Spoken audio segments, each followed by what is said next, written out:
ალბათ ორივე და ეს განცხადება ისე იმდენად მნიშვნელოვან მომენტში გამოვიდა, როდესაც ხელისუფლება ცდილობდა, რომ გარკვეული ბუნდოვანება შეექმნა წინა ვიზიტებიდან გამომდინარე, ხო, სახელმწიფო დეპარტამენტის წარმომადგენლობა, როდესაც იმყოფებოდა საქართველოში, იყო გარკვეული კონტაქტები და ქართულმა ოცნებამ გადაწყვიტა, რომ ეს წარმოეჩინა როგორც უკვე გადადგმული ნაბიჯები და მათ იმაზეც კი დაიწყეს ლაპარაკი, რომ აი ჩვენ მხოლოდ თანაბარი პოზიციებიდან დაველაპარაკებით ყველას. Რა თქმა უნდა, საქართველო როგორც სახელმწიფო თანაბარი პოზიციებიდან და საკუთარი სახელმწიფოებრივი ინტერესების დაცვით უნდა ელაპარაკებოდეს ყველა პარტნიორს.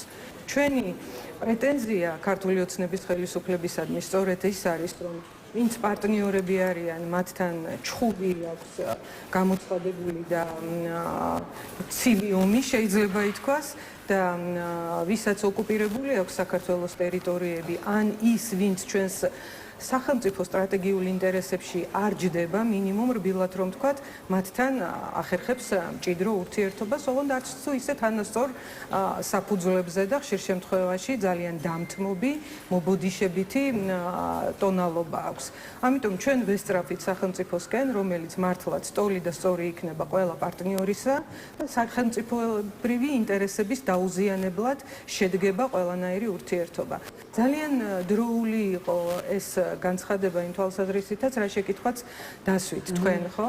რომ ზუსტად ვიცოდეთ ის, რომ ერთი საქართველოზე უარი არ უთქვამს საქართველოსთან ურთიერთობაზე, თუმცა სტრატეგიული პარტნიორობა ჩვენ აღარ გვაქვს და აქვს ჩვენს მეგობარ მეზობელ სომხეთს უკვე, რომელსაც მანამდე არ ქონდა, ასე ვთქვათ, ეს მონაცემები, მაგრამ დღეს ის დაწინაურდა და ძალიან რამდენადაც გასახარია ის, რომ ჩვენი მეზობელი ქვეყანაც არის ახლა ამ სტრატეგიული პარტნიორობის გზაზე დამდგარი, იმდენად ძალიან გულდასაწყვეტია, რომ ჩვენის მიღწევა რაც უკვე ქონდა, რაც დღეს სომხეთისთვის მიღწევაა, დავთმეთ ქართული ხელისუფლების აბსოლუტურად შეგნებული მიზანმიმართული პოლიტიკის გამო. და დღეს უკვე იმ ნიშნულთან ვართ, რომ ისიც მნიშვნელოვანია ჩვენთვის, რომ თქვათ, რომ სტრატეგიულ პარტნიორობაზე ამერიკის შეერთებულ შტატებს საქართველოს სახელმწიფოსთან უარი არ უთქვამს, მაგრამ ამ სტრატეგიული თანამშრომლობის და საერთოდ პარტნიორობის წინაპირობები, რა თქმა უნდა, დაიდო მარკო რუბიოს განაცხადის სახით. ერთი, რომ ამერიკის შეერთებული შტატები დიდი სახელმწიფოა, ბუნებრივია, მას აქვს თავისი ინტერესები და მისი პარტნიორობა ვერ შედგება იმ ქვეყნებთან, რომელიც მის სტრატეგიულ ინტერესებს აბსოლუტურად ეწინააღმდეგება და შენ ახლა როდესაც ამერიკის შეერთებული შტატები ირანის დიქტატურას ებრძვის და მაშინ მოგინდება, რომ ირანთან რაღაცა 4 საუკუნოვანი, ასე ვთქვათ, მეგობრობის ბრჭყალებში ღონისძიებები აღნიშნო და ანძა გაანათო ირანის დროშის სფერებში, ეს ამოვარდნილია არათუ პარტნიორული ურთიერთობიდან, საერთოდ ჰუმანისტური პოზიციებიდანაც კი. რა პირი უჩანს, აი რა იქნება თქვენი აზრით ქართული ოცნების პასუხი ამერიკის დათქმებზე? დავასრულებ, ანუ მნიშვნელოვანია სტრატეგიული ხაზები და ქართულ ხელისუფლებას, ქართული ოცნების ხელისუფლებას, რომ შეცვლილი აქვს ეს მიმართულება და ამაზეც არის აქ ლაპარაკი, რომ სწორედ აი ამ სტრატეგიული ხაზის შეცვლის შემთხვევაში შეიძლება, იმიტომ რომ თუ აცდენილია სტრატეგიული ურთიერთობები და სტრატეგიული მსოფლმხედველობა ერთმანეთს, ბუნებრივია იქ პარტნიორობა ვერ შედგება. და ამავდროულად ის, რომ დემოკრატიის უკუსლას და დემოკრატიის გაქრობისკენ საერთოდ არსებულ ტენდენციას, რა თქმა უნდა, დემოკრატიული სახელმწიფო ვერ შეეგუება და არც ერთ შემდგარ სახელმწიფოს, როგორი დამოკიდებულებაც არ უნდა გქონდეს ჩვენ წარსულში, მასთან არ მოუნდება ურთიერთობა ისეთ სახელმწიფოსთან, სადაც ძალიან თვალშისაცემი დემოკრატიული უკუსლაა და დემოკრატიული დეგრადაცია. ავტოფიქრია, რას იზამს, ანუ რა იქნება მმართველი პარტიის პასუხი იმ პირობებზე, რომელსაც მას უყენებს ამერიკის შეერთებული შტატები და უკვე ჩანს თუ არა რა იქნება ეს პასუხები, როგორც ვთქვათ, ირანთან ურთიერთობის გადახედვის საკითხზე, ისე ყოველ შემთხვევაში შიდა კრიზისის მიმართულებით ირაკლი ყობახიძემ გარკვეულწილად თითქოს გასცა უკვე პასუხი ყოველშემთხვევაში გუშინ მედიასთან მან ნამდვილად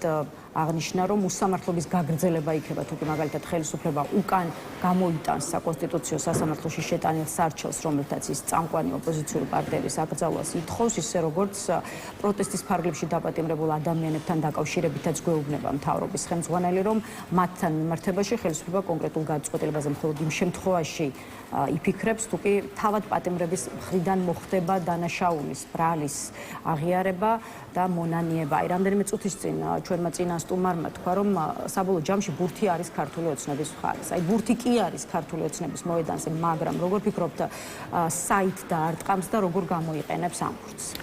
აქამდე ჩვენ რასაც ვხედავთ, ბურთი მხოლოდ ქართული სახელმწიფოს კარში გააქვს, ჩვენსავე შეიძლება ითქვას, დღეს არსებულ ხელისუფლებას და ეს არის ძალიან სამწუხარო, რა თქმა უნდა. ბურთი არის ნამდვილად მათ მხარეს, მაგრამ აქ ჩვენ ერთი თავისებურება გვაქვს. ყობახიძე რასაც არ უნდა ლაპარაკობდეს პრემიერ-მინისტრის რანგში.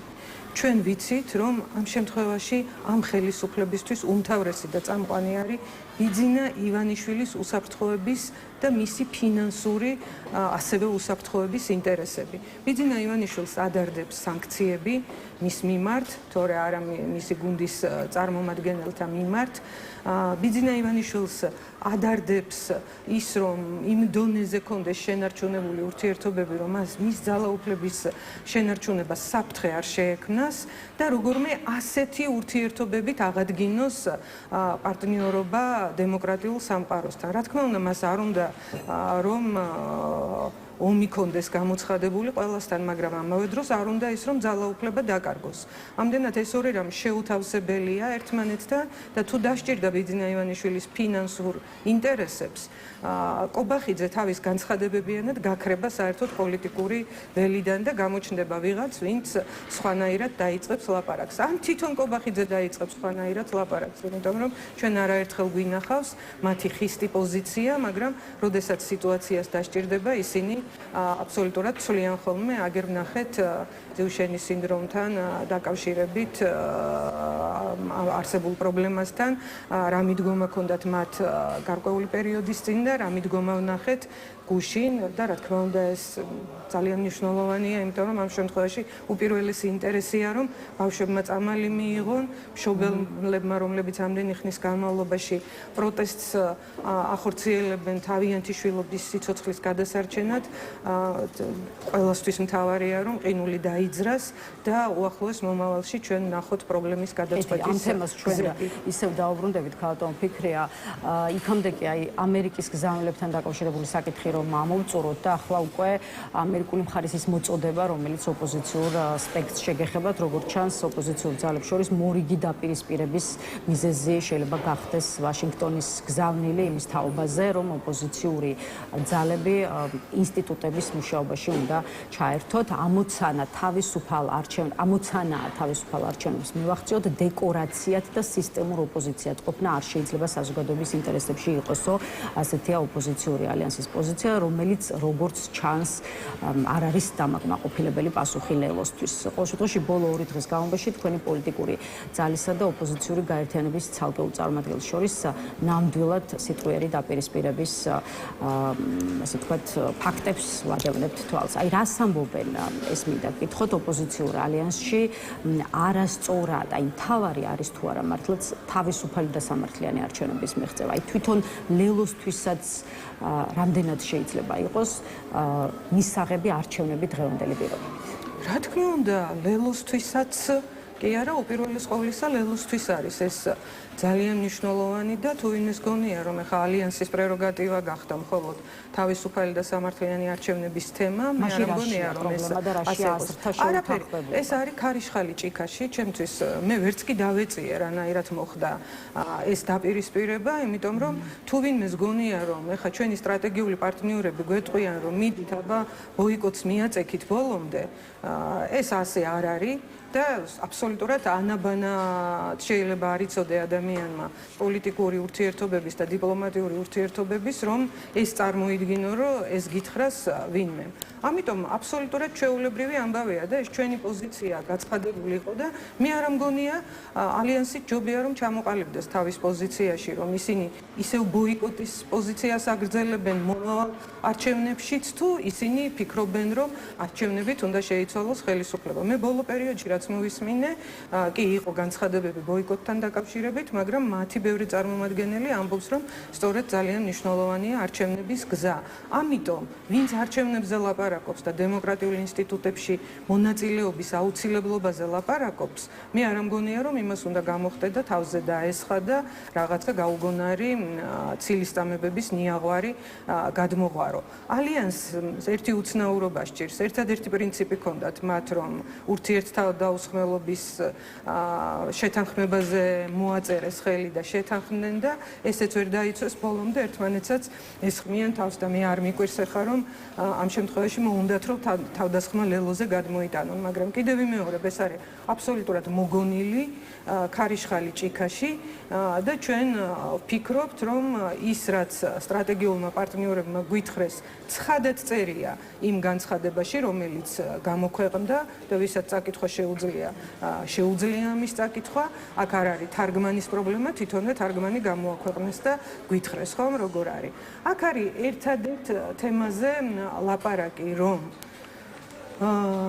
პროტესტი, რომელიც ნარჩუნდება, შეიძლება დამცრობილი ფორმით, მაგრამ როგორც ძალიან სიმბოლური დატვირთვის მქონე, მაგალითად რუსთაველის პროსპექტზე არსებული პროტესტი და არა მარტო, მაგალითად ახალციხეში არსებული პროტესტი, მაგალითად ზუგდიდში არსებული პროტესტი, რომელიც ცოცხლობს მიუხედავად იმისა, რომ ძალიან ბევრი დრო გავიდა, მაგრამ ამ პროტესტს აქვს თავისი დატვირთვა და პოლიტიკოსებმა უნდა აიღონ თავისი პასუხისმგებლობა უკვე საზოგადოებასთან ურთიერთობის თვალსაზრისით და რომ ჩვენი მოსახლეობის უდიდესი ნაწილი დავარწმუნოთ იმაში, რომ ეს ხელისუფლება რომ ცუდია, ამაში დარწმუნება მათ აღარ ჭირდებათ. ჩვენ რითი შეგვიძლია რომ უკეთესები ვიყოთ ამ ხელისუფლებაზე. ამაში ჭირდება საზოგადოებას დარწმუნება, იმიტომ რომ მართლა გადაიღალა, მართლა ხელი ჩაიქნია, მართლა უიმედობაშია ჩავარდნილი, მართლა უამრავ პრობლემაშია ჩაძირული და მარტო ის კი არ უშველის რომ ჩვენ ვილაპარაკოთ რომ რა ცუდია ფასები რო გაიზარდა.